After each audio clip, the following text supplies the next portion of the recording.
Nanahimik si Chavit Singson. Actually, mga babayan, ito parang pangalawang live stream na niya within the week. Oh. Kahapon isang araw, meron siya live stream. Tapos ito meron ulit bago.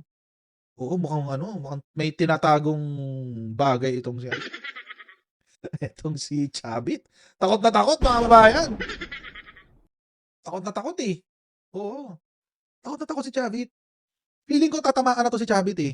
Kaya inuunahan niya ng drama. Inuunahan na niya sa propaganda. May tinatago to si Chavit kaya ganyan. Kasi, naglabas na naman siya ng bagong video, guys. So, papakita ko sa inyo yung video. Ayan. Ay, saan yun? Ito. Papakita ko sa inyo. Ito yung video. Ito yung balita tungkol sa video. Si PBBM, kaugnay ng anya ay pinakamalaking katiwalian. Sa higit 17 minutong video statement, kinwestiyon ni Singson kung bakit lumalala pa ang pagbaha sa kabila ng paggastos ng administrasyon ng halos 500 billion pesos para sa flood control. Sinisi niya ito sa Pangulo na siyang nag-aproba raw at may hawak ng desisyon kung paano ginagastos ang pera ng bayan. Dagdag ni Singson, wala umanong malinaw na pambansang plano si PBBM laban sa baha at siya raw dapat ang mahiya. Sino ba ang may responsibilidad sa bansang ito? Hindi ba kayo, Mr. President? Ikaw ang may hawak ng kapangyarihan at ikaw ang pinakatiwalaan ng sambayan ng Pilipino. Ano? Bulong? Pero ngayon, pinasok na ng korupsyon halos lahat ng ahensya ng gobyerno sa ilalim ng iyong pamumuno. At dahil sa pagkukulang mo, nilaglag mo lahat ang ginamit mo para mailigtas lang ang sarili mo. Ang tawag dyan ay isang mahinang leader. Pinaiimbestigahan din ni Singson sa ICI ang home province ni PBBM na Ilocos Norte. Kung nagagawa niya... Huwag na natin pakinggan dyan. Pakinggan na lang natin yung buo. Oo, kasi dito, putol-putol eh. Pangit ng putol eh. Oo. Kinuha natin yung buong video. Pero, tulad nga na na-mention kanina, this is 17 minutes. Pero, pinabilis na lang natin para ano. Pinabilis na lang natin para kaya yan 11 minutes 49 seconds na lang, guys. Kaya ganyan, oh. So, pakinggan na lang natin kasi ako yung i-take out of context yung mga sinasabi ni Chavit. Mga mahal kong kababayan, nagsasalita ako ngayon hindi bilang politiko, kundi bilang isang Pilipino nagmamahal sa ating bansa. Pero sa bigat ng mga nangyayari ngayon, hindi ko na kayang manahimik. Akala ko noon, asenso na talaga ang Pilipinas. Pero ito, binabagsak na naman tayo ng korupsyon. Ang taas na... Mali. Hindi tayo kinabagsak ng korupsyon. Well, that's one of the factors, pero it's not just that. Binabagsak tayo ng mga, hindi lang ng korupsyon, pero binabagsak din tayo ng mga politiko may ambisyon tulad ni Chavit. Na mga politiko na gustong mapanatili sa kapangyarihan ng kanilang mga sarili tulad ni Chavit at ng mga Duterte. Oo, at ng mga kasama pa niya mga kaalyado. Pinapahirapan tayo ng mga politiko na gustong makatikim ng konting benepisyo sa buhay tulad nila Marcoleta na sumama sa mga Duterte. So, walang ganun. Hindi ganun. Walang ganun. Mas sumisira sa Pilipinas yung mga taong katulad ni Chavit. Him and his ilk. Yan ang sumisira sa bansa. Tuloy. Ang mga bilihin ngayon, tuloy-tuloy pa ang pagbaha. At ang pinakamasama, bilyong piso ngayon ang nawawala gawa ng korupsyon ang mga proyekto pang-gobyerno. Itong flood control scandal ay ang pinakamalaking katiwalian na nasaksihan ko sa buong buhay ko. 8 presidente na ang aking nasaksihan na namuno. Sarili mo, hindi mo nakikita? Sarili mo katiwalian, hindi mo nakikita? Siyempre, bulag sa sariling kalokohan, di ba? Bulag sa sariling kalokohan. May kaso nga siya, di ba? Kaya nga takot na takot siya ngayon eh. May kaso siya sa ombudsman. Oh. Kinasuhan siya sa ombudsman kaya siya kinakabahan ngayon dahil alam niya na hindi siya sasantuhin ng ombudsman.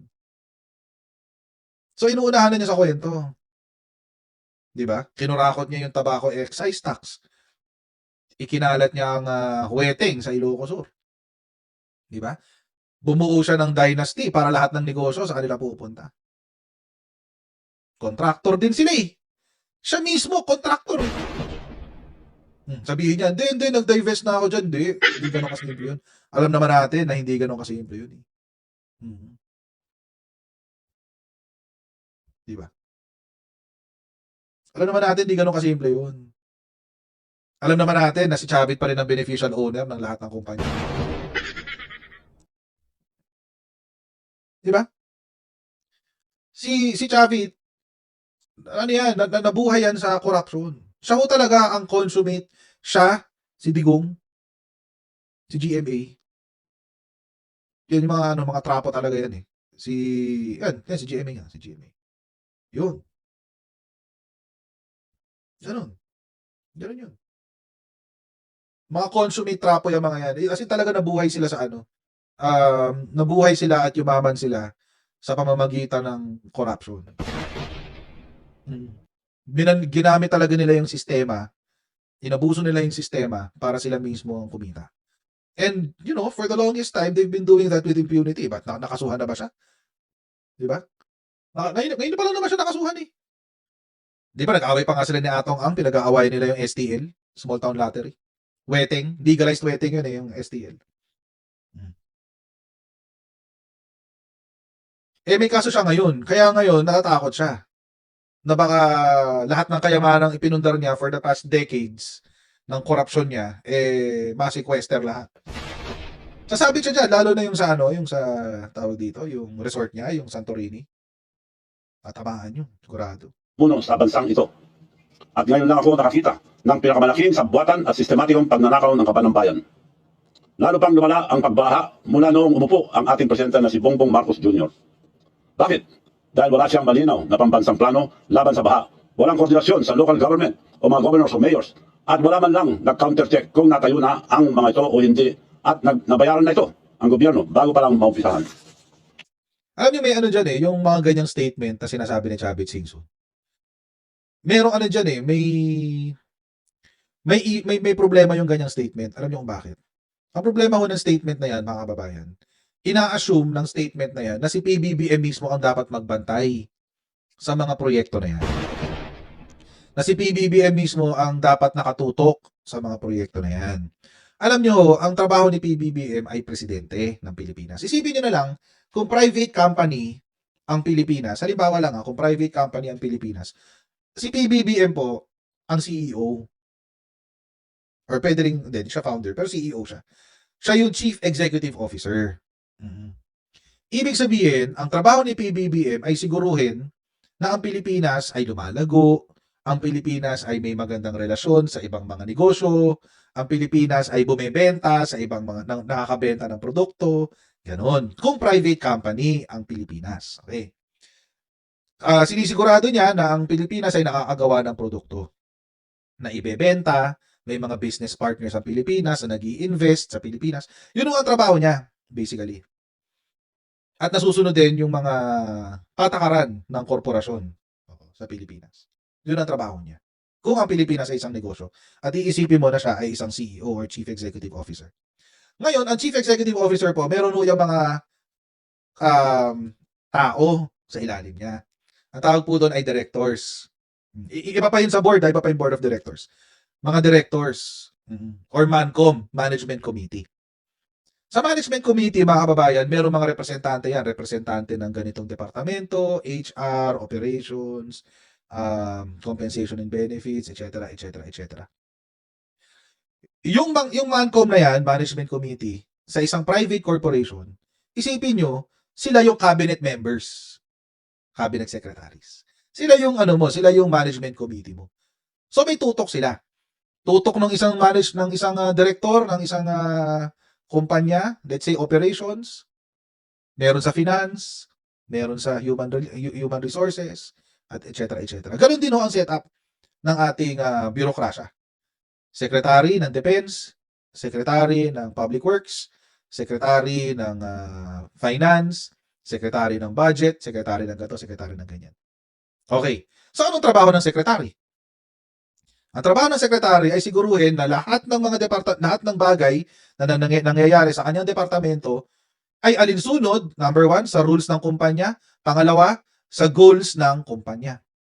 So kung si PBBM, ang CEO, at ang mga direktor niya at ang mga cabinet secretary niya, ang kanyang mga management committee, ang may trabaho na mag-check ng mga proyekto ng flood control program, ay wala sa kamay ni PBBM. Nakakanino siya? Nakakanino? Nakakanino? Nasa cabinet secretary. Yun yung trabaho niya. Kaya siya in-appoint dun. Wala siyang ibang dapat gawin kung hindi siguruhin na lahat ng proyekto na nasa ilalim niya ay nagagawa na maayos. Kung ang budget ay nakukurakot, sino may problema? Si Kamsek. Kaya nga tinanggal si Bonoan, di ba? Kasi command responsibility. Tingnan niyo yung pagkakaiba. Nung panahon ni Rodrigo Duterte, pag may mga ganitong katiwalian, sino ang sinisisi? Naalala niyo yung sa Parmali? Sa Parmali, sino ang sinisi sa katiwalian ng Parmali? Secretary Duque. May kasalanan ba si Digong? May narinig ba kayong kasalanan ni Digong? Wala. Mga DDS, hindi kasalanan ni Digong yan. Kasalanan niya ni Duque. Yung Navy Frigate. Frigate issue, yung corruption sa Navy Frigate. Sino ang pinutukan yan? Sino ba yung DND secretary nun? Esperon? Esperon ba pangalan nun? No, basta siya. Kung sino yung DND secretary niya. Yun ang sinabugan nun. Oo. Yun ang sinubugan. Yung DND secretary niya. Kasalanan ba ni Digong? Si Lorenzana. Ayan, si Lorenzana. Ayan, si Lorenzana. Ayun. Ang pinutukan, si Lorenzana. Kahit si Bongo ang naakusahan na siyang nag-facilitate ng korupsyon, sino pa rin ang sinabugan? Si Lorenzana. Narinig niyo ba yun sa mga kaalyado ni Digong? Na sinisi si Digong? Hindi. Wala kayong narinig. Pero ngayon, baliktad na. Kasalanan ng Kamsek ang sisisihin presidente. Ganon. Nasaan ang logic na sinasabi ni Mike Defensor? Are you expecting the president to check all 13,000 or 5,000 or 9,000 flood control projects? Kaya nga siya may Kamsek eh. Kaya nga may DPWH, trabaho nila yun. O ngayon, nagka-problema si DPWH. Anong ginawa ni presidente? Kasuhan niyo mga yan. May reklamo pa rin kayo? Eh si Digong nga walang ginawa sa flood control. Alam niya na may mga ghost project pero walang ginawa. Wala siyang ginawa. Nga. Tapos ngayon, kasalanan ni BBBM, lahat na nangyari korupsyon. Bobo ka, Chabit. Tanga mo. Pero nga kasi, alam naman natin, or hindi, ginagawa mo kaming tanga, Chabit. Huwag mo kaming gawing tanga. Hindi kami katulad mo. Tuloy. Kawawa ang ating mga magsasaka. Binabaha pa din at ang kanilang tanim dahil palpak ang flood control project sa bayan nila. Tuloy-tuloy pa rin ang malakas na pagdaloy ng baha na sumisira sa mga tahanan ng mga pamilyang Pilipino. Buong bansa natin ay nagdurusa, lalo na ang mga mahihirap. Ang administrasyon ito ay gumastos halos 500 bilyong piso para sa flood control lamang. Sabi nila may 9,800 flood control project. Kung ganoon, bakit palala ng palala ang baha? Pabalik ko rin yung tanong. Bakit nung panahon ni Digong, ang lala nung baha, pero may 13,000 na project? Alam niyo mga kababayan, faulty yung logic eh. Faulty kasi yung logic nila. It's faulty. Hindi ba na naisip na ang claim ng previous administration ay meron silang 13,000 down na tinapos na flood control projects? Ba't kayo humihingi ng resulta dun sa 9,000? Kasi kung tutuusin, meron ka ng higit na 20,000 na flood control projects na tapos na. Kung tutuusin.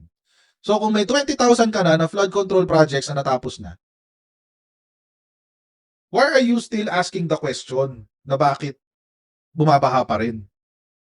Don't you think ang logical question is meron kang 20,000 pero bumabaha pa rin? Hindi yung meron kang ginawang 9,000. Bakit wala bang ginawa si Digong na flood control project? Kung wala siyang ginawang flood control project, o di okay lang. Papasok yung argumento nila. Yes, so ibig ko sabihin mga kababayan. Kung zero yung flood control project ni Rodrigo Duterte, pwede kong paniwalaan yung sinasabi nila. Kung zero. So lahat talaga kasalanan ni BBM. Kasi zero yung kay Digong Wala kang ibang basis. Kaso mo meron kang 13,000 kay Digong. Plus 9,000 ngayon.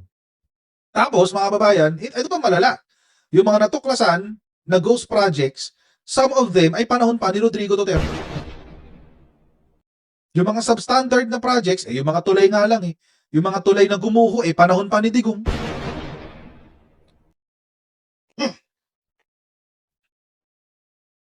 Hmm. Ito nga si Chavit hindi nga niya tinapos yung bypass road Di ba nung dinurog-durog siya ni Karen Davila? Hindi niya tinapos yung bypass road ng Ilocos Sur kasi wala na rin pera. Pero yung binigay na pera sa kanya ng national government, sobra-sobra na, nasa 700 million na.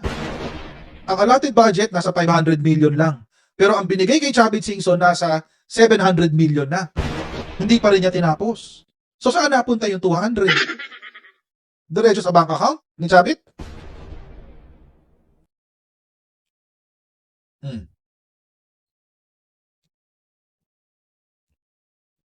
Kasi yun yung nakasulat sa dokumento, mga kababayan 500 million lang ang budget ng bypass road. 500 million lang. 700 million na yung ibinudget total hanggang 2025. Hindi pa rin tapos.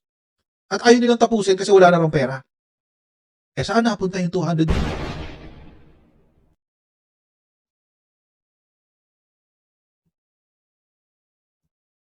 Sinungaling ni Chavit no? Ang lalamang sinungaling ni Chavit. Tandaan natin, ang pera, ang ating bayan ay hindi basta-bastang nailalabas. May proseso yan. At sa dulo ng proseso, isang tao lang ang may hawak ng desisyon, ang Presidente ng Republika ng Pilipinas. Okay. Bago pa man makarating sa Kongreso ang budget, ang Pangulo muna ang nag-aproba ang lahat. Sa kanya muna dumadaan ang National Expenditure Program or NEP, ang plano kung saan mapupunta ang bilyon-bilyon pera ng gobyerno. Tama. Pagkatapos ng NEP, ang Department of Budget and Management or DBM at ang Department of Public Works and Highways or DPWH ang naglalabas at nagpapatupad ang mga proyekto ito. Itong mga departamentong ito ay reporting direkto sa opisina ng Presidente. Hindi sila kumilos ang sarili lang. Sumusunod sila sa direksyon ng Pangulo. Kaya nung naglagay ang Kongreso at Senado ang 450 billion para sa public work at 29 billion lang ang binawas ni Marcos Jr. Ibig sabihin, inaprubahan pa rin niya ang 421 billion kasama ang sarili niyang pinsan na si Speaker Martin Romualdez. Lahat ng mga malaking proyekto ng gobyerno, bawat flood control project, lahat yan dumaan sa opisina niya. Siya ang nag-aproba ang bawat pondo at siya ang pumipirma taon-taon sa General Appropriation Act or ang GAA na batas ang pondo ng bayan. Kaya alam niya lahat dito. Nagulat ako nung sinabi niya sa SUNA, mahiya naman kayo. O bakit kayo? Sinadya niyang nilaglag ang mga kasama niya, dapat siya ang mahiya. Nilaglag niya ang mga engineers at contractors para huwag nang umabot sa kanya. Sino ba ang may responsibilidad sa bansang ito? Hindi ba kayo, Mr. President? Ikaw ang may hawak ng kapangyarihan at ikaw ang pinakatiwalaan ng sambayan ng Pilipino. Pero ngayon, pinasok na ng korupsyon halos lahat ng ahensya ng gobyerno sa ilalim ng iyong pamumuno. Okay, at dahil sa pagkukulang ganyan lang pakinggan natin kasi puro kabalbala na yung kasunod na ito, mga kababayan. Pero meron akong question. Kung makakarating man kay Chavit Singson tong ating video, may tanong ako sa kanya. Noong 2020, binisto ni Rodrigo Duterte na may mga ghost projects daw sa kanyang administrasyon. Sabi niya, the main racket in the DPWH is the ghost project. There's no delivery. There are many of those. Marami daw nun. Sabi niya, inamin na niya yan, mga kababayan. Inamin na niya yan. Ang tanong, magkano ang ginastos ng gobyerno? Susundan natin yung logic ni Chavit Singson. Magkano ang ginastos ng gobyerno sa infrastructure projects ng build? From 2017 hanggang 2022, ang total na gastos ng gobyerno ng Pilipinas sa infrastructure projects ay nasa 8.4 trillion pesos.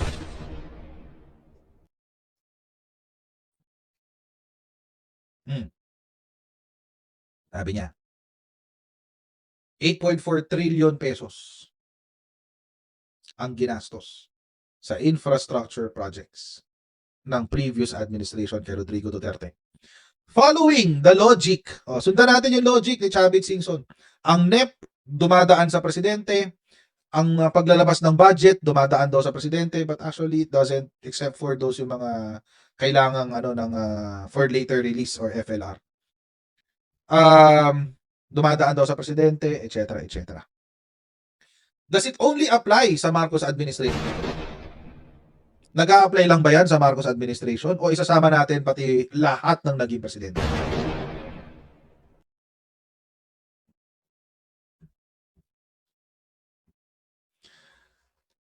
Ulitin ko yung tanong mga kababayan.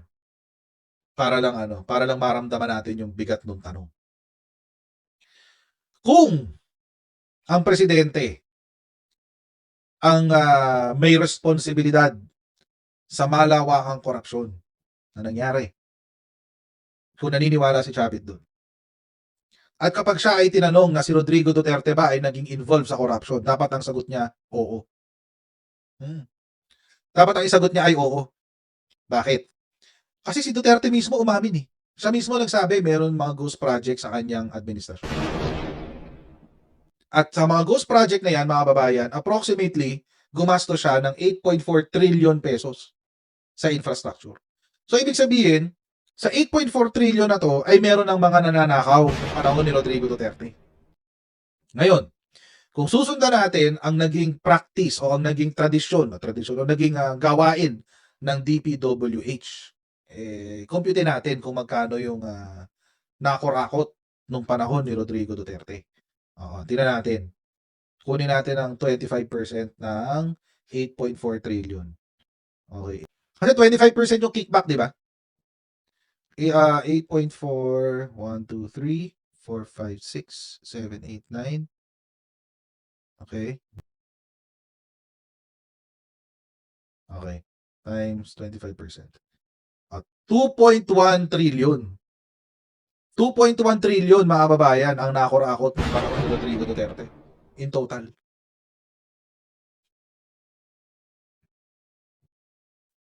$2.1 trillion, guys.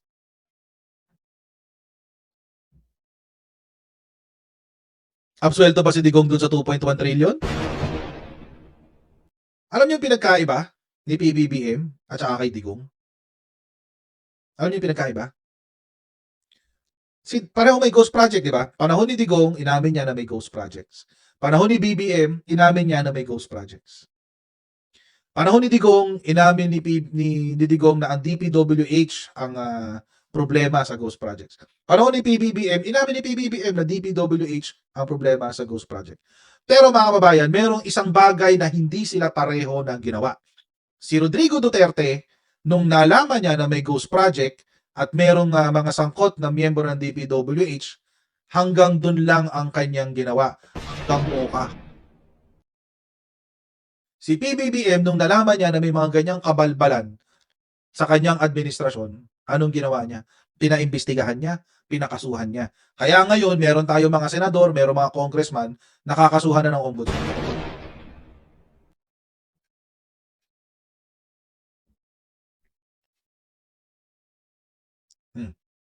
Yun yung pinagkaiba.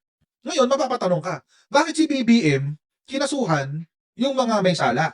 Bakit si Digong walang ginawa? Maiisip mo na lang, kumikbak yung isa. Kumikbak si Digong, wala siyang ginawa eh.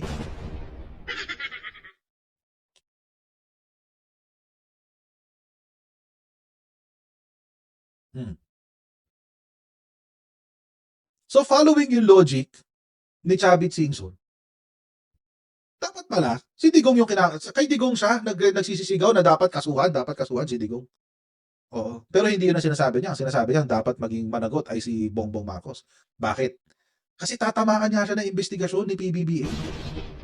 Alam naman kasi ng buong Pilipinas na kontraktor yan si Chavit.